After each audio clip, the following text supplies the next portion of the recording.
আসসালামু আলাইকুম বন্ধুরা, ফিরে এলাম আবারও দুর্দান্ত একটা রেসিপি নিয়ে। আজকে আমি তোমাদের কাঁচা আম দিয়ে নাড়ু বানিয়ে দেখাবো, টক ঝাল মিষ্টি কাঁচা আমের নাড়ু। বন্ধুরা, আশা করছি খুব ভালো লাগবে এই ভিডিও, শুরু থেকে শেষ পর্যন্ত তোমরা সঙ্গে থাকো। আর কাঁচা আমের সিজন, এখন কাঁচা আমটা বাজারে খুব পাওয়া যাচ্ছে, অনেক বন্ধুদের গাছও আছে। কাঁচা আম থাকলে কাঁচা আমের টক ঝাল মিষ্টি নাড়ুটা তোমরা ঝটপট ভিডিও দেখে বানাবে। বন্ধুরা, শুরু থেকে শেষ পর্যন্ত তোমরা সঙ্গে থাকো। আমি আমটা প্রথমে ধুয়ে নিয়ে চলে এসেছি, এবার ছিলে নিব। ভাবছো যে কাঁচা আমের নাড়ু কিভাবে হবে, তো পুরো ভিডিওটা তোমরা দেখতে থাকো। এই নাড়ুটা ছোট বড় বাচ্চারা সবাই পছন্দ করবে।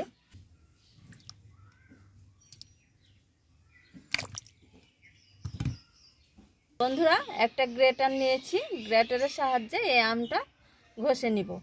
বন্ধুরা, কাঁচা আমের সময় সিজন চলে যাচ্ছে, এখন ঝটপট আম বাজার থেকে এনে তোমরা এইভাবে কাঁচা আম দিয়ে নাড়ু বানাতে পারো। পরে আফসোস হবে যে আম থাকতে কেন করলাম না।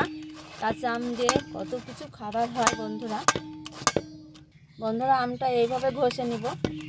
তো বন্ধুরা দেখো, 4টে আমি ঘষে নিয়েছি, দারুণভাবে ঘষা হয়েছে। খুব মিহি মিহি করে ঘষে নিতে হবে আমটা। এবার আমি জল দিয়ে ভালো করে ধুয়ে নিব। মিহি মিহি জলে যদি আমি ছেড়ে দিই ভেসে চলে যাবে সবটা। জল দিব, ভালো করে নিচড়ে ধুয়ে নিতে হবে। এইভাবে চেপে চেপে জলটাকে বের করে দিব। এবার একটা থালায় রেখে দিয়েছি।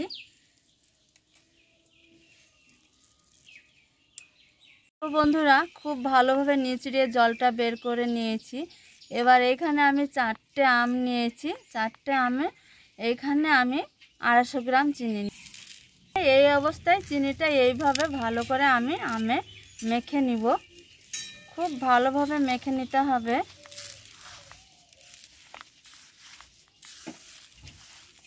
চিনিটা খুব ভালো করে মেখে নিয়েছি আমে। এবার এইখানে দিয়ে দিব স্বাদ অনুযায়ী লবণ।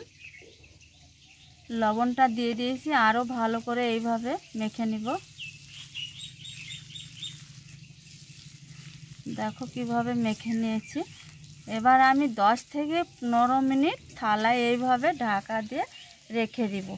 তো বন্ধুরা, এই যে নাড়ুর জন্য একটা মশলা বানিয়ে নেব। এইখানে নিয়েছি শুকনো লঙ্কা, মৌরি, কালো জিরা, মেথি আর সামান্য কয়টা জিরে আছে। এবার আমি ভেজে নেব এই মশলাটা। শুকনো লঙ্কা প্রথমে আগে দিয়ে দিব। শুকনো লঙ্কাটা একটু ভেজে নিয়েছি, ভাজতে সময় লাগে। এবার দিয়ে দিব মশলা। একটা সেন্ট এসেছে, এবার ভাজা মশলা ঢেলে নেব। বন্ধুরা, চিনি আমে মেখে রেখে দিয়েছিলাম, জল বের হয়েছে, চিনিটা গলেছে। এবার গরম কড়ায় দিয়ে দিব কাঁচা আমটা।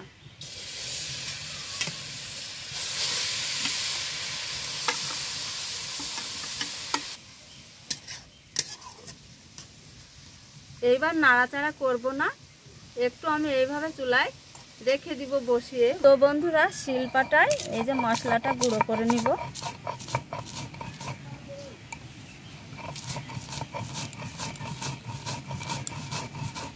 ভাবে মশলাটা গুঁড়ো করে নিয়েছি শিলপাটায়, এবার তুলে নেব।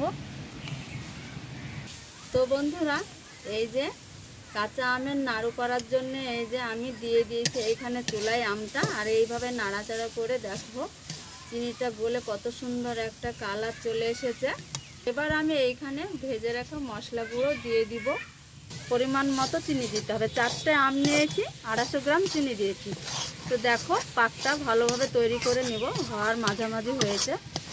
তো বন্ধুরা, এই যে কাঁচা আমের নাড়ু পাক তৈরি করা একদম আমার রেডি হয়েছে। এবার তুলে একটা থালায় তুলে নিব, নিয়ে ঠান্ডা করে নিব।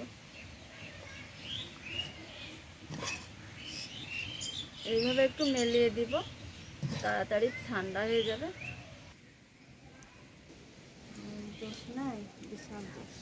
তো বন্ধুরা, আমটা নামিয়ে ঠান্ডা করে নিয়েছি। এবার আমি নাড়ু পাকিয়ে নেব। নাড়ুর তাকটা ভালো করে নিতে হবে বন্ধুরা।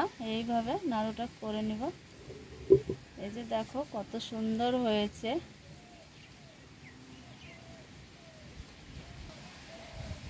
তো বন্ধুরা দেখো কত সুন্দর কাঁচা আমের নাড়ুটা পাকিয়ে নিয়েছি। এইভাবে আমি নাড়ুগুলো সবগুলো পাকিয়ে নেব।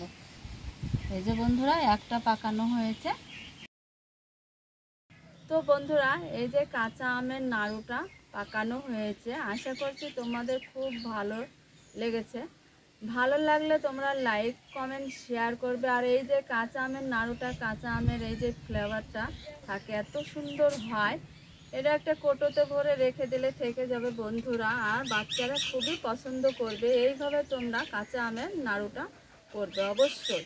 তার নাড়ুটা দেখো কত সুন্দর হয়েছে, দারুণ হয়েছে। তো বন্ধুরা ভিডিওটা ভালো লাগলে লাইক কমেন্ট শেয়ার করবে, আমাদের পাশে থাকবে। বন্ধুরা চ্যানেলটি অবশ্যই সাবস্ক্রাইব করবে। ভিডিওটা শেষ করছি বন্ধুরা। আজকের রেসিপি কেমন লেগেছে তোমরা অবশ্যই কমেন্ট করে জানাবে। আজকে এই পর্যন্ত ভিডিওটা, দেখা হচ্ছে আগামী দিন। তোমরা ততক্ষণ ভালো থাকো, সুস্থ থাকো। তোমাদের টাটা।